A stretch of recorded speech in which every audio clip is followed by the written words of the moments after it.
robot. Siapa yang tidak kenal alat elektronika canggih ini? Bila dulu robot hanya dikenal melalui mainan yang dapat bergerak ataupun peralatan canggih di pabrik. Namun sekarang robot telah mampu menjalani sebagian fungsi atau keahlian manusia. Robot yang merupakan sebuah alat mekanik saat ini dapat melakukan tugas fisik, baik melalui pengawasan ataupun kendali dari manusia dengan aplikasi program yang telah didefinisikan kecerdasan buatan. Perkembangan dunia robot atau robotika saat ini sangat menakjubkan. Banyak sekali negara yang mengembangkan robot dengan berbagai kemampuan dan spesifikasi yang berbeda-beda. Begitu juga di Indonesia. Kegiatan robotika malah telah merambah ke sekolah ataupun perguruan tinggi, menjadi kegiatan ekstrakurikuler dan mata kuliah. Kini, hasil dari kegiatan robotika, olahan anak negeri, telah menjadi sebuah karya ilmiah yang mampu menorehkan berbagai penghargaan di setiap ajang kontes robot tingkat dunia.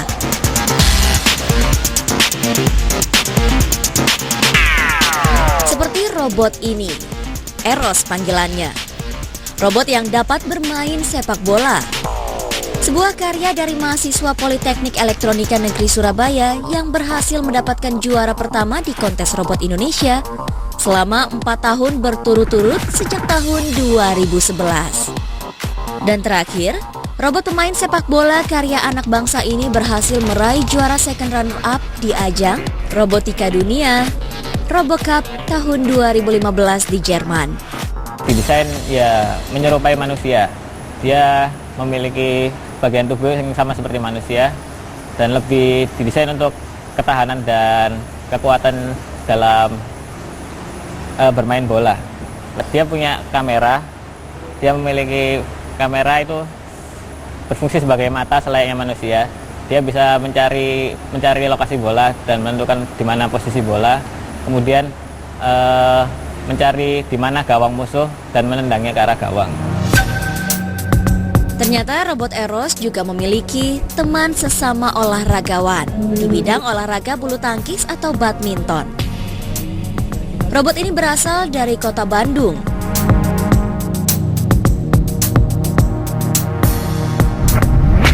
Merupakan robot buatan para mahasiswa Institut Teknologi Bandung atau ITB, jurusan Teknik Elektro. Robot hasil kreasi Agung Nusa Dwi Putra dan teman-temannya ini tidak hanya sekadar mampu bermain bulu tangkis, namun juga memiliki kepiawaian mengembalikan bola lawan dan melakukan servis saat bertanding melawan robot sesama pemain bulu tangkis lainnya.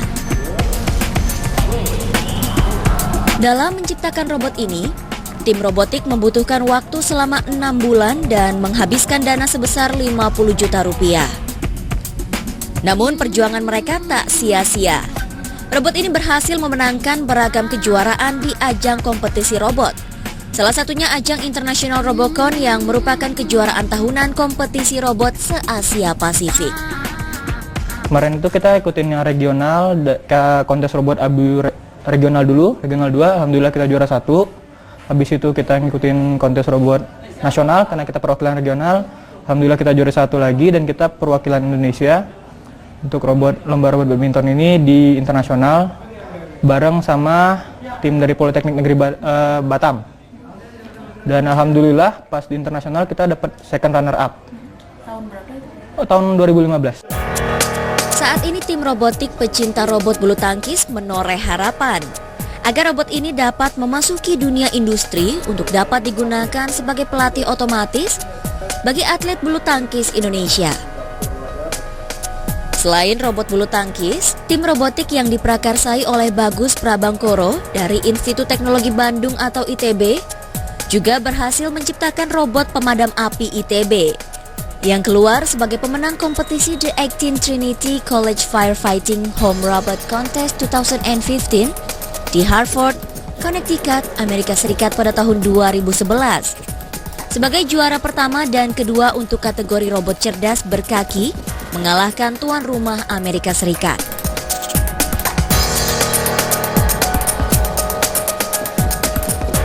Nah, ini tuh robot pemadam api berkaki. Jadi ini misinya nanti ada sebuah mes, itu sebuah rumah sebenarnya. Nah, terus nanti ada satu lilin, kita tugasnya dari start dinyalain, terus dia otomatis cari lilin itu dan matiin. Nah, kalau bisa juga balik ke start yang tadi. Nah, kalau yang ini otomatis, jadi dia punya microcontroller. Nah, dia kita program sedemikian rupa, jadi kita mulai, nanti dia bakal mencari sendiri dan bisa pulang sendiri. Kalau kita lihat karya-karya mahasiswa robotik, ini memang sebenarnya perjalanannya sudah sangat lama. ITB ikut kompetisi seperti ini dimulai dari tahun 2003. Saat itu kompetisi Robocon ya. Terus hingga saat ini. Kemudian waktu itu Robocon mulai tahun 2004 kita ikut kompetisi yang robot pemadam api. Kontes robot pemadam api. Waktu itu namanya masih KRCI, Kontes Robot Cerdas Indonesia. Dibuka lagi cabang baru yang kontes robot seni, tari, kemudian ada ikut kontes robot sepak bola. Nah, kita ya ikut semua di kategori tersebut. Nah, puncaknya memang tahun 2012 ketika ITB memenangkan kontes robot cerdas Indonesia saat itu namanya, yang diberangkatkan ke Trinity, ke Amerika Serikat ya, tahun 2012, dan sebelumnya juga tahun 2011.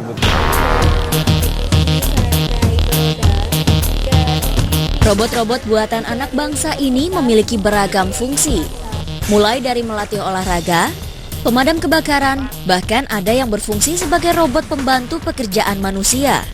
Seperti robot karya mahasiswa Politeknik Elektronegeri Surabaya, Jawa Timur, yakni robot pemanjat kelapa. Ide membuat robot yang dapat memanjat pohon kelapa ini diinspirasi oleh banyaknya pohon kelapa yang tumbuh di Indonesia, dengan tujuan meminimalkan kecelakaan saat memanjat pohon kelapa. Di sini ada memiliki pengunci sederhana yang bisa kita buka saat kita akan memasangkan robot ke pohon kelapa ataupun kita lepas. Robot ini kendalinya menggunakan remote control, yang komunikasi antara robot dengan remote control menggunakan Bluetooth.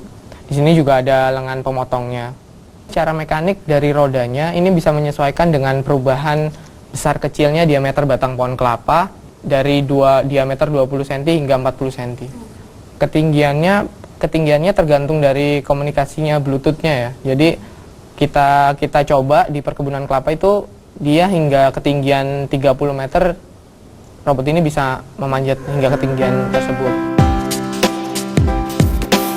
Saat ini kemampuan anak bangsa dalam menelurkan robot-robot yang diakui dunia internasional sudah tidak diragukan. Tentunya untuk mencapai kesuksesan seperti ini, sejarah robotik di Indonesia melalui perjalanan panjang sejak tahun 1989.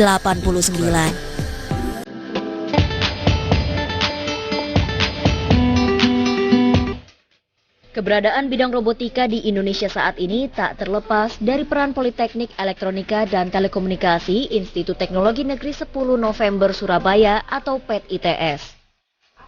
Endra Pitowarno, yang merupakan salah satu dosen dari PET-ITS, adalah tokoh yang paling berperan penting dalam perkembangan robotik di Indonesia. Pada tahun 1989, Endra bersama 4 dosen lainnya mengikuti joint research atau training di Kumamoto National College of Technology, Jepang. Dirinya tertarik memperdalam bidang robotika di Jepang karena negara Sakura tersebut merupakan negara dengan kecanggihan teknologi tinggi dalam perkembangan robotik dunia. Robot yang dipelajarinya pertama kali berupa micromouse atau robot tikus.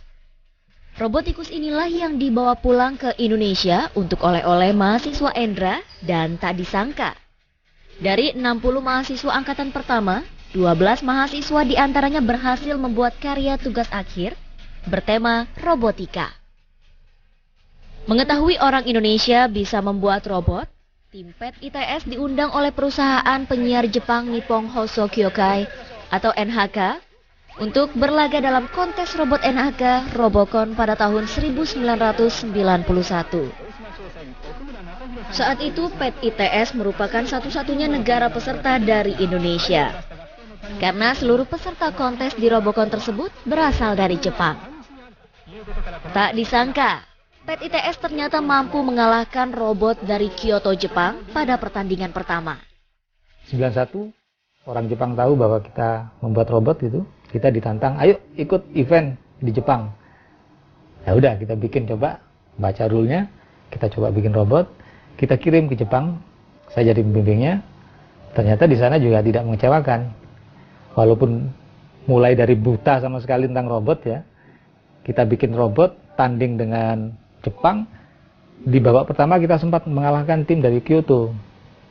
Dan Kyoto itu sudah berpengalaman kan di sana. Nah, itu sempat bikin heboh di sana kan. Sampai kita juga dapat penghargaan desain terbaik karena teknologi yang dipakai. Pulang, lanjut, ayo tahun depan kita ikut lagi. Wah, itulah kira-kira awal dari terus ada euforia tentang robot.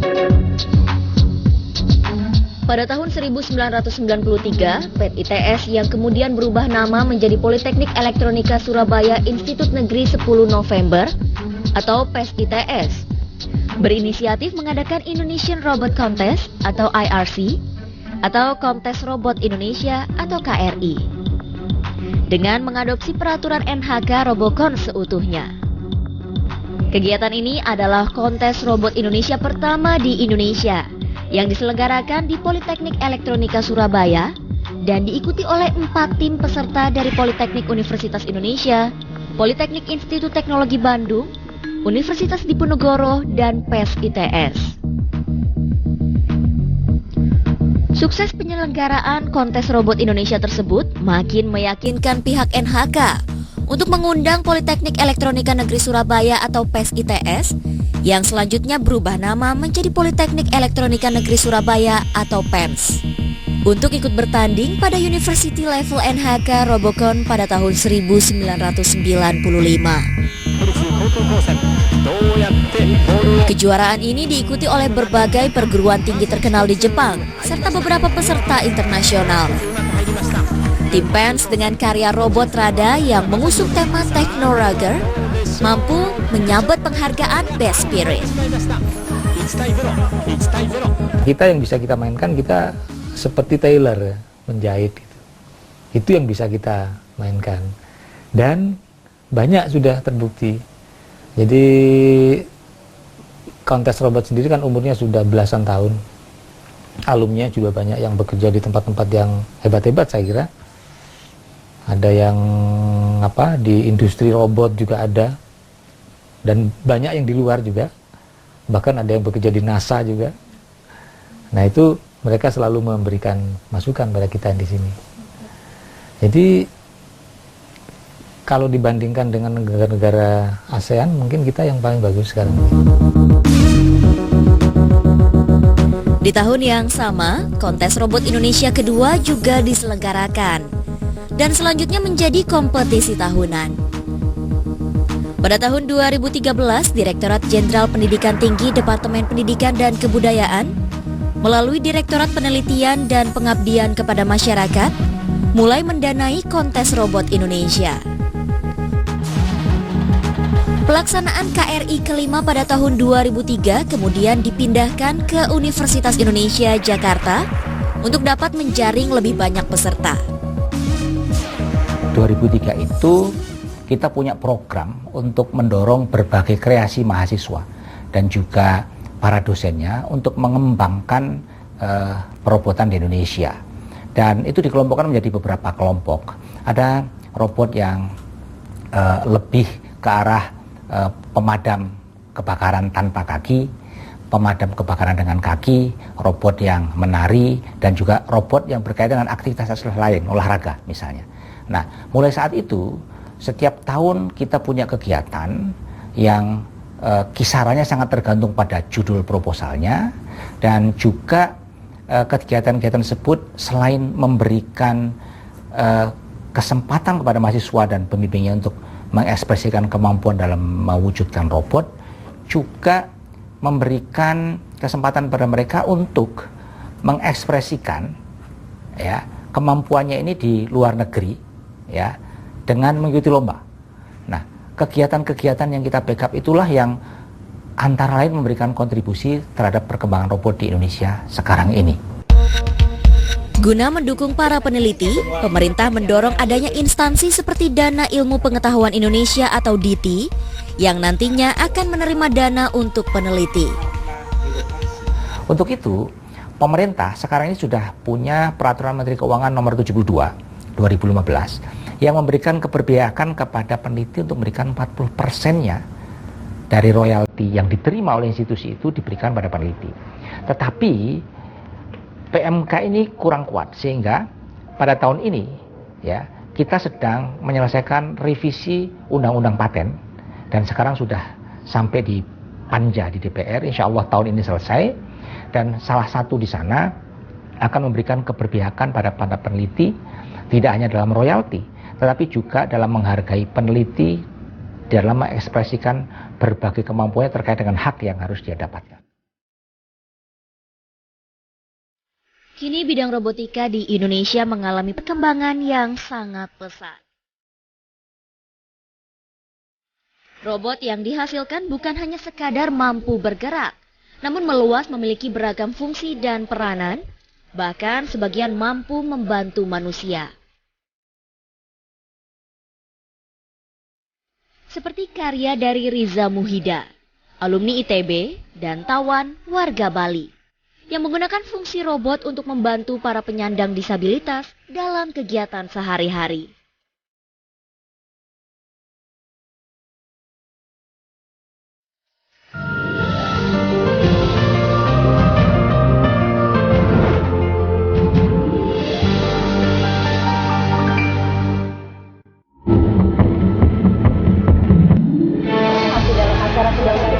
Buletin TNI Angkatan Darat. Pemirsa, saat ini saya berada di Desa yang merupakan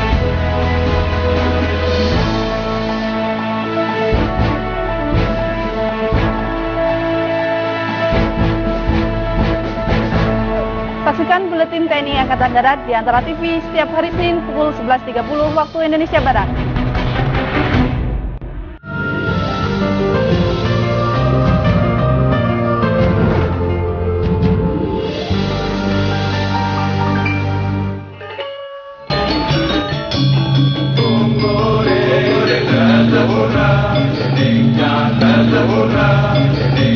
Tangan-tangan kreatif dalam merakit robot ternyata tak selalu berasal dari teknologi mutakhir.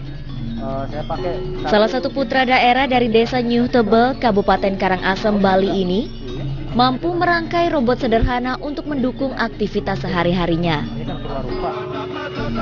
Iwayan Sumardana alias Tawan yang sehari-hari berprofesi sebagai tukang las ini mampu membuat tangan robot sederhana untuk membantu dirinya bekerja.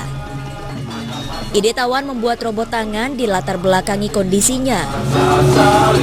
Sejak ia mengalami kelumpuhan pada tangan kirinya pada pertengahan tahun 2015. Saat itu keterbatasan fisik menghambat Tawan melakukan kegiatan harian bahkan berdampak ke kehidupan sosial. Ayah dari 3 anak ini perlahan-lahan mulai ditinggalkan sejumlah karyawannya. Sedih dan merasa tak berguna, Tawan sempat terpuruk hingga mengganggu perekonomian keluarganya. Tak ingin berlarut dalam kesedihan, Tawan pun bangkit dengan memanfaatkan barang-barang bekas di sekitarnya menjadi inovasi robot. Tawan yang merupakan lulusan teknik elektro di Sekolah Menengah Kejuruan di Denpasar ini mampu membuat robot bantu yang digunakan di tangannya dengan menggunakan sensor di kepala.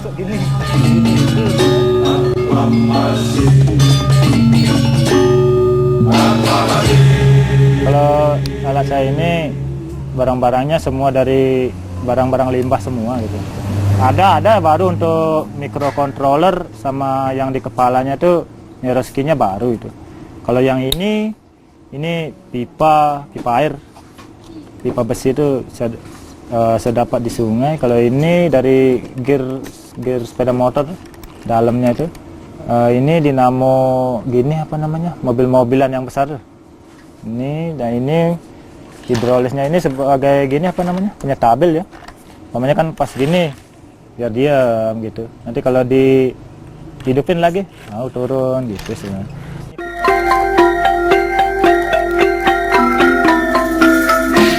Tawan membutuhkan waktu hingga 2 bulan dan menghabiskan biaya sebesar 4 juta rupiah untuk merangkai peralatan mekanik dan menghubungkan program robot tangan yang dirancangnya dengan menggunakan chip NeuroSky sebagai sensor otak.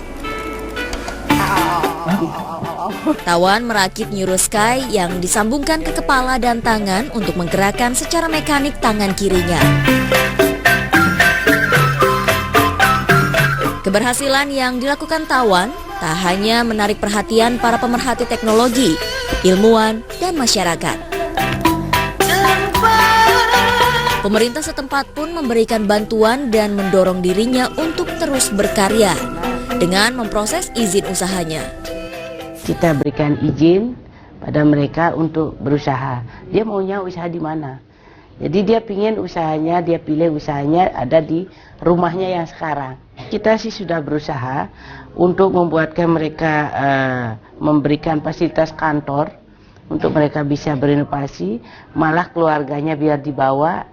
Di sana kita berikan satu ruang rumah untuk keluarganya sehingga mereka bisa bekerja membantu masyarakat lainnya.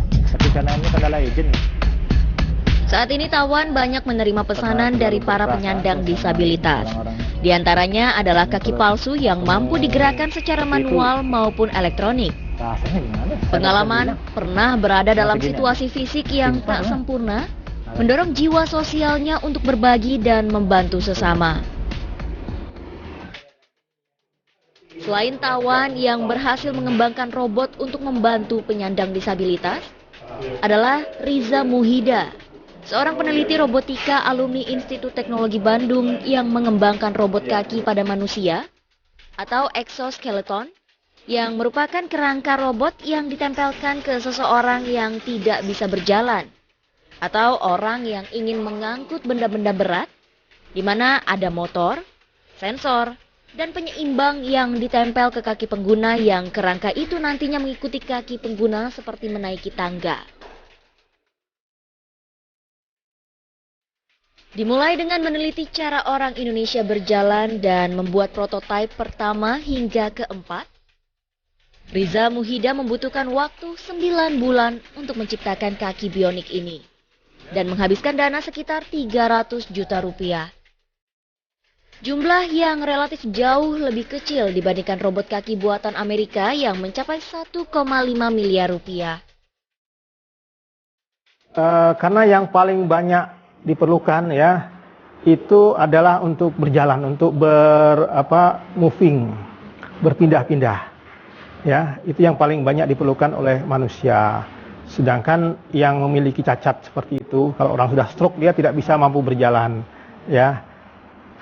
Lalu juga orang yang cacat yang kakinya lumpuh atau apa juga tidak bisa berjalan. Jadi kita melihat dari segi kebutuhan. Berbeda dengan robot kaki palsu non-motorik atau tidak memiliki sensor, fungsi kaki tidak selincah orang menggunakan robot kaki robot.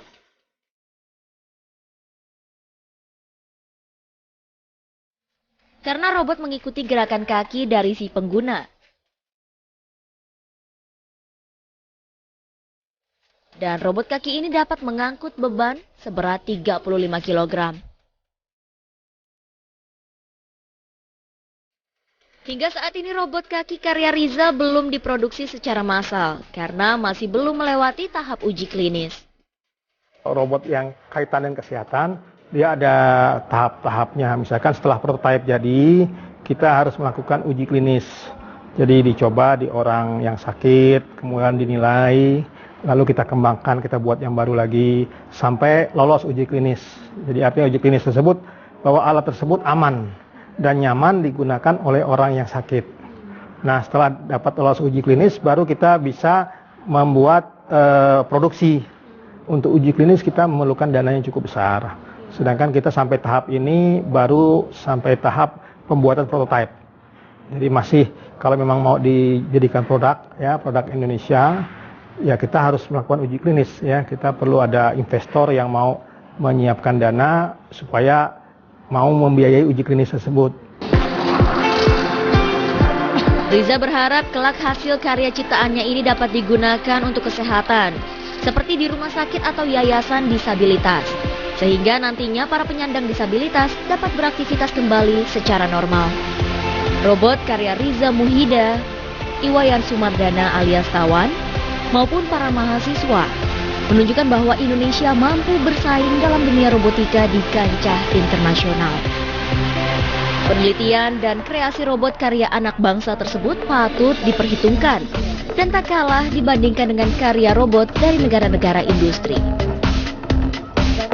Robot yang dihasilkan bukan hanya sekadar mampu bergerak, namun juga mempunyai fungsi dan peranan, bahkan sebagian mampu membantu aktivitas manusia.